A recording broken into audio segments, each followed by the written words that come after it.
Constitution of India यानी कि भारत का संविधान जो 26 जनवरी 1950 को लागू होता है देश में, उसके बाद देश अपना रिपब्लिक बन जाता है यानी कि गणराज्य। उसके पहले हम गणराज्य नहीं थे, अधिराज्य थे, क्योंकि अपना जो देश है ब्रिटिश कॉमनवेल्थ से जुड़ा हुआ था यानी कि डोमिनियन स्टेटस के साथ रन कर रहा था। तो अब हम देखते हैं ये जो कॉन्स्टिट्यूशन ऑफ इंडिया है इसकी शुरुआत कहाँ से होती है, कॉन्स्टिट्यूशन असेंबली की डिमांड कब से होती है, कब एक्सेप्ट की जाती है इसकी डिमांड को, और कब ये बनना शुरू होता है। तो जो इसकी डिमांड है सबसे पहले एम.एन. रॉय ने रखी थी।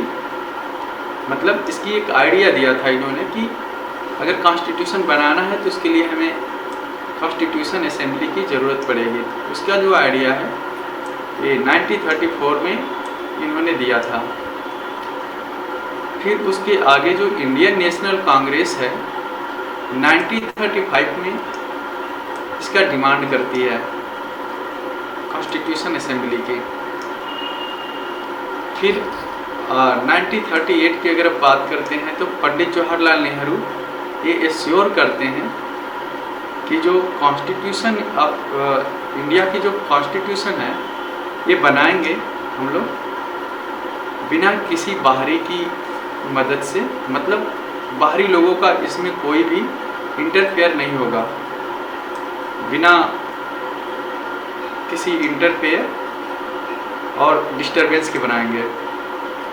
तो इस और जो कॉन्स्टिट्यूशन असेंबली में जो मेंबर इलेक्ट किए जाएंगे वो होगा एडल्ट फ्रेंचाइजी के थ्रू किए जाएंगे। एडल्ट फ्रेंचाइजी का मतलब होता है कि एक तरह से आप ऐसे समझ सकते हैं कि वोट देने के लिए एलिजिबिलिटी क्राइटेरिया, एडल्ट का मतलब वयस्क होता है, तो वयस्क मताधिकार की बात कर सकते हैं कि 18 साल के ऊपर के लोगों के पास ये वोट देने का एक अधिकार होगा बिना किसी डिस्क्रिमिनेशन के, मतलब without discrimination by caste, class, colour, religion या जेंडर। तो ये एडल्ट फ्रेंचाइजी का मतलब ये है, मतलब वोट देने की एक तरह से आप एलिजिबिलिटी समझ सकते हैं। अभी क्या है अपने देश में यूनिवर्सल फ्रेंचाइजी चलती है, मतलब सर्वमताधिकार की इसमें एक सिस्टम है अपने में कि कोई भी हो 18 साल के ऊपर अगर इस देश का नागरिक है तो वोट देगा, वो उसके पास उसका राइट है। अब बात आती है 1940 की। अगस्त ऑफर के टाइम पर जो डिमांड थी कॉन्स्टिट्यूशन असेंबली की वो ब्रिटिश गवर्नमेंट एक्सेप्ट कर लेती है। फिर 1942 में स्टैफर्ड क्रिप्स भारत आते हैं प्रपोजल के साथ, और उनका जो मकसद होता है पहली चीज़ तो ये रहती है कि वो लुभाना ये चाहते थे कि ये बता कर कि हम कॉन्स्टिट्यूशन असेंबली जो गठित करेंगे वर्ल्ड वॉर सेकेंड की बात करेंगे। और दूसरी बात थी कि ये चाहते थे कि जो वर्ल्ड वॉर सेकेंड चल रहा है उसमें भारतीय लोग मदद करें। तो और जो अगली बात थी ये कि ये जो वर्ल्ड वॉर की बात अगर दे भी रहे हैं तो ये डोमिनियन स्टेटस दे रहे हैं, मतलब ब्रिटिश कॉमनवेल्थ के साथ जोड़ेंगे इसको। और महात्मा गांधी जो है ये नहीं चाहते थे कि हमें अब डोमिनियन स्टेटस मिले, वो चाहते थे कि हमें पूर्ण स्वराज चाहिए। तो इसलिए ये जो सहमति है बन नहीं पाती है, लोग इस प्रपोजल के साथ तो एग्री नहीं करते हैं। और मुस्लिम एक लीग है, जो मुस्लिम लीग है, ये भी इसको रिजेक्ट करती है। क्योंकि ये चाहते थे कि जो ब्रिटिश इंडिया है वो जब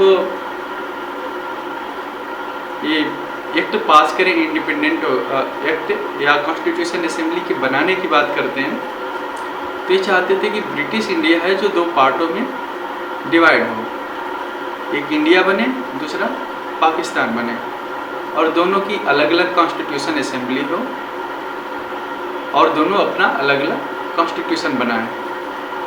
तो एक तरह से कह सकते हैं कि वो सेपरेट कॉन्स्टिट्यूशन बनाना चाहते थे।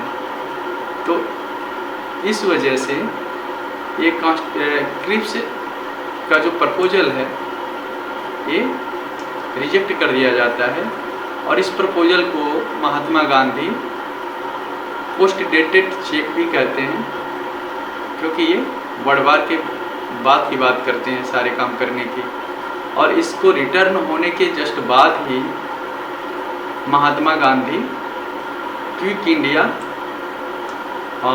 मूवमेंट की शुरुआत करते हैं अगस्त 1942 में। अब हम बात करते हैं कैबिनेट मिशन प्लान की। जो कैबिनेट मिशन प्लान है ये मार्च 1946 में ब्रिटिश गवर्नमेंट भारत भेजती है। उसमें 3 मेंबर होते हैं। एक तो लॉर्ड पैथिक लॉरेंस, ये उसमें भारत का मतलब ब्रिटिश इंडिया का सेक्रेटरी था, और दूसरा जो है स्टोपर्ड क्रिप्स जो 1942 में आया हुआ था, वो इस समय प्रेसिडेंट था बोर्ड ऑफ ट्रेड का, और तीसरा बंदा था ये एबी अलेक्जेंडर। ये जो प्रपोजल लाए थे उसमें जो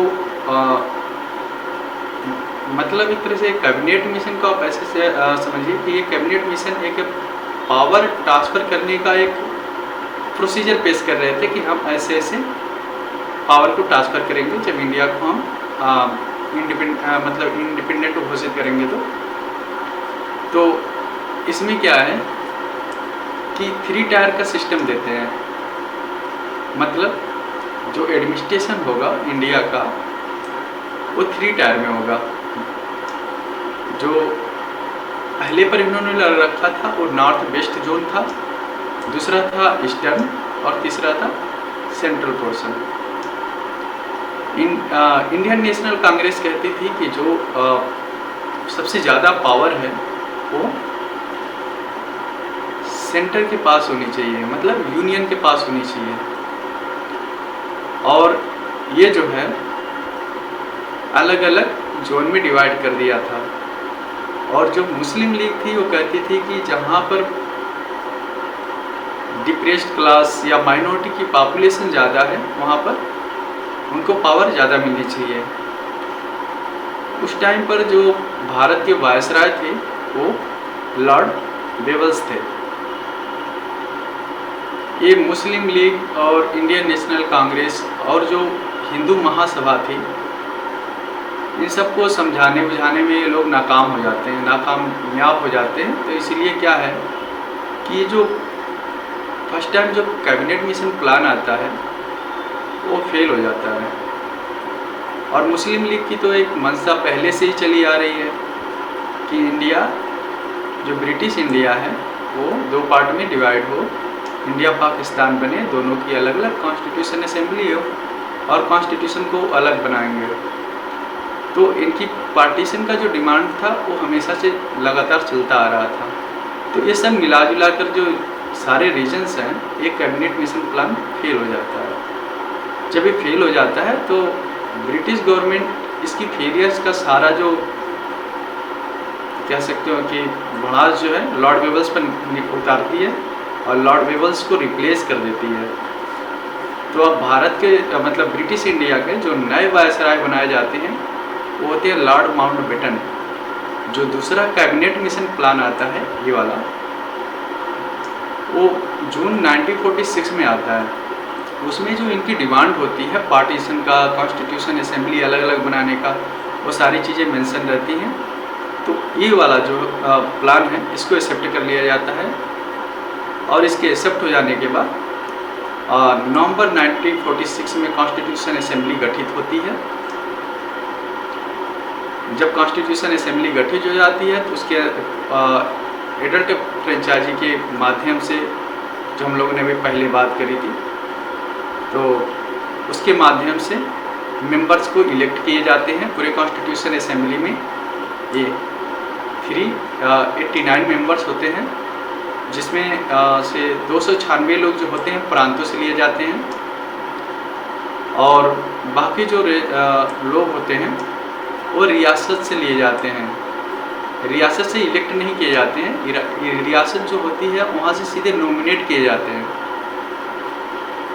तो कॉन्स्टिट्यूशन असेंबली में जो एक मेंबर थे, एक जो कॉन्स्टिट्यूंसी होती है वो 10 लाख लोगों की जनसंख्या वाली जगह को एक कॉन्स्टिट्यूंसी मतलब एक मेंबर होता है जो कॉन्स्टिट्यूशन असेंबली में सिलेक्ट किया जाता था।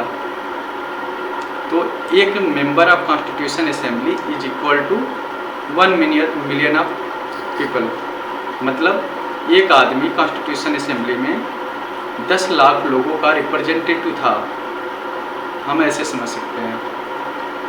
तो पहली जो मीटिंग होती है कॉन्स्टिट्यूशन असेंबली की वो 9 दिसंबर 1946 को होती है। उसके अस्थायी जो प्रेसिडेंट होते हैं वो सच्चिदानंद सिन्हा जी को बनाया जाता है। दूसरी मीटिंग होती है 11 दिसंबर 1946 को। अब यहाँ पर अस्थाई मतलब परमानेंट प्रेसिडेंट चूज किया जाता है राजेंद्र प्रसाद जी को, और vice president H C Mukherjee ji को बनाया जाता है। 13 दिसंबर 1946 को पंडित जवाहरलाल नेहरू के द्वारा ऑब्जेक्टिव रिजोल्यूशन कॉन्स्टिट्यूशन असेंबली में पेश की जाती है, जिसको 22 जनवरी 1947 को एक्सेप्ट कर ली जाती है, मतलब एडॉप्ट कर लेती है कॉन्स्टिट्यूशन असेंबली, जो पंडित जवाहरलाल नेहरू ऑब्जेक्टिव रिजोल्यूशन को मतलब पेश कर किए होते हैं 13 दिसंबर को। अब ये सब होने के बाद 3 मीटिंग हो जाने के बाद अब बात आती है कॉन्स्टिट्यूशन असेंबली की कमेटी बनाने की। तो इस कमेटी के बारे में हम दूसरे लेक्चर में पढ़ेंगे। Thank you for watching my video, और आप लोग हमारा चैनल सब्सक्राइब कर लीजिएगा और हमारे साथ जुड़े रहिएगा। Thank you for watching.